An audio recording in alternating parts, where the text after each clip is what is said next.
কমলা, চলো তোমাকে আজকে এক জায়গায় ঘুরতে নিয়ে যাই। আজকে থেকে আমাকে কমলা সুন্দরী বলে ডাকবি, খালি কমলা বলবি না। কোথায় নিয়ে যাবি টুটু? তোর নামটা বললেই আমার হাসি বের হয়। চলো, জায়গাটা তোমার পছন্দ হবে।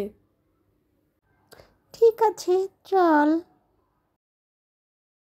ডোডো, তুই আমাকে এত সুন্দর জায়গায় নিয়ে আসলি, আমি তো চোখকেই বিশ্বাস করতে পারছি না।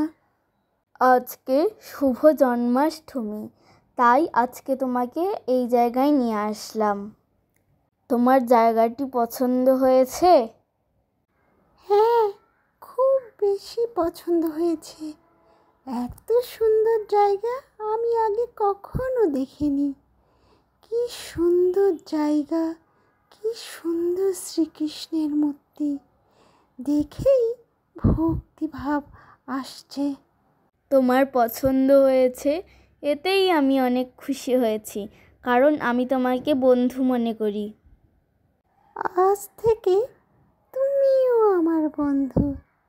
ঠিক আছে, তোমাকে এত সুন্দর জায়গায় নিয়ে আসার জন্য ধন্যবাদ।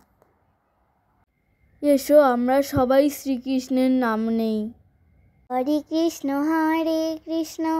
কৃষ্ণ কৃষ্ণ হরে হরে, হরে রাম রাম রাম রাম হরে হরে।